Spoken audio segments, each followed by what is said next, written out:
नमस्कार, जय हिंद। आप सभी का स्वागत है। आइए चालू किया जाए पॉजिटिविटी के साथ। कहा जाता है विद्यार्थिनः कुतो सुखम व सुखार्थिनः कुतो विद्या। और इसका मतलब है कि अगर आपको सुख चाहिए तो विद्या थोड़ा लेट आएगी या नहीं भी आ सकती, और अगर आपको विद्या चाहिए तो सुख से अपना पल्ला झाड़ लीजिए।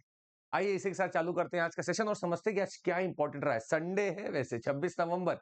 देखते हैं क्या इंपॉर्टेंट रहा। पहला चीज जो हमें देखने को मिला वो डिजास्टर और मैनेजमेंट से रिलेटेड है कि कैसे एनडीएमए एक इंपॉर्टेंट एजेंसी है, अथॉरिटी है, जो कि रेस्क्यू भी करती है बाढ़ों को। अगर बाढ़ आ जाती है या कोई भी ऐसा त्रासदा आ जाए तो उसको बचाने के लिए कैसे ये लगी रहती है, क्या क्या इसके पास मैकेनिज्म है, कब बनी है, हमें ये देखना था। और ये मेरा जो टॉपिक आया था आज वो था rescue dangerous may take a long time. तो जो हमारे लेबर्स वहां पे अभी भी ट्रैप्ड हैं उत्तरकाशी में, वो अभी भी अंदर से नहीं निकल पा रहे हैं, क्योंकि बड़ा डेंजरस ये लोग बता रहे हैं कि ये वर्टिकल अब तो चालू हो गया कटिंग, हॉरिजॉन्टल कर रहे थे पर अभी भी वहां बहुत सारा मलबा बीच में पड़ा हुआ था। Let's see what is NDMA and how is it useful to us. दूसरा भी डिजास्टर से ही रिलेटेड है। आपको बता दे stampede is equal to crowd management. अगर क्राउड मैनेजमेंट अच्छा होगा तो स्टैम्पीड आने की चांसेस कम होते हैं। तो यहाँ पे चेन्नई का एक यूनिवर्सिटी है ऑफ साइंस एंड टेक्नोलॉजी, जहां पे रेन की वजह से एक क्राउड मैनेजमेंट के एकदम धज्जियां उड़ते हुए दिखी, और वहां पे स्टैम्पीड होने से 4 लोग मर भी गए और 50 घायल हो चुके हैं। तो एक बार हमें समझना चाहिए कि आखिर एनडीएमए की गाइडलाइंस क्राउड मैनेजमेंट के ऊपर है या नहीं है, और है तो क्या है, ये समझना है हम लोगों को इसमें। इंडिया ऑस्ट्रेलिया का अगला थीम हम लेना चाह रहे थे आज। India's agricultural imports from south Australia tripled under zero tariff regime. आपको पता होगा इंडिया ऑस्ट्रेलिया की जो बॉनहोमी है बढ़ती जा रही है, और हम लोगों के बीच में जो डील हुई है एकता की, इकोनॉमिक कोऑपरेशन एग्रीमेंट जो हुई है, उसके वजह से lot of products are tariff free in Australia, और ऑस्ट्रेलिया के प्रोडक्ट्स हमारे यहाँ टैरिफ फ्री है, मतलब इसके ऊपर कोई ड्यूटी नहीं लगाई जाती। तो हमारे एग्रीकल्चर इंपोर्ट्स बढ़ चुके हैं ऑस्ट्रेलिया से। अब इसमें दो चीज है कि आपकी डोमेस्टिक इंडस्ट्री और फार्मर्स को कोई कष्ट तो नहीं होगा इससे। होना चाहिए वैसे, क्योंकि अगर आप एग्रीकल्चर इंपोर्ट बाहर से बढ़ा लेते हैं तो आपके खुद का डोमेस्टिक प्रोडक्शन हैम्पर करता है, फार्मर्स की इनकम पे फर्क पड़ता है।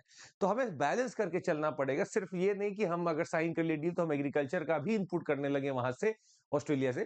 कुछ चीजों का तो हमें चाहिए पर हर चीज का हम नहीं कर सकते, ये हमें समझना बहुत जरूरी है। यहाँ पे एनर्जी में India announces phased introduction of biogas blending.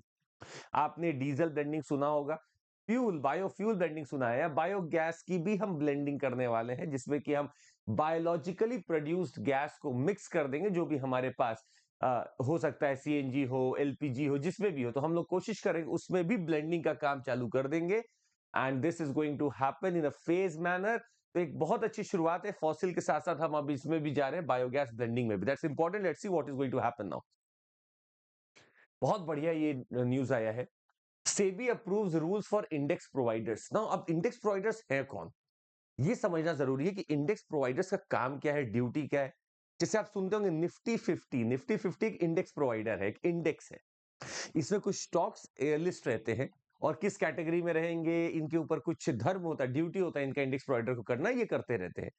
अब इनके ऊपर एक रूल बनाने की बात की गई थी। एक इंटरनेशनल बॉडी है जिसके तहत अब हम कोशिश कर रहे हैं इसको बनाने का। आईओस्को, और आईओस्को का प्रिंसिपल फॉलो करने का कोशिश कर रहे हैं।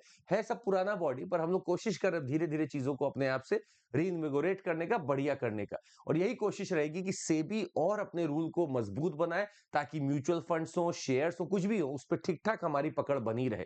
तो एक बेहतरीन तरीका है इन चीजों को रेगुलेट करने का, मॉनिटर करने का, जो सेबी अब चालू करने वाला है। तो देखते हैं, ये मार्च में से बात हुई थी कि चालू होगा, और ये अब आ चुका है आपका। नवंबर में रेगुलेशन आया और अगले साल से चालू हो जाएगा। तो let's see what is going to happen. But SEBI का एक बड़ा इंपॉर्टेंट रोल यहाँ पे समझ में आता है, and that has to be played in a very dynamic manner.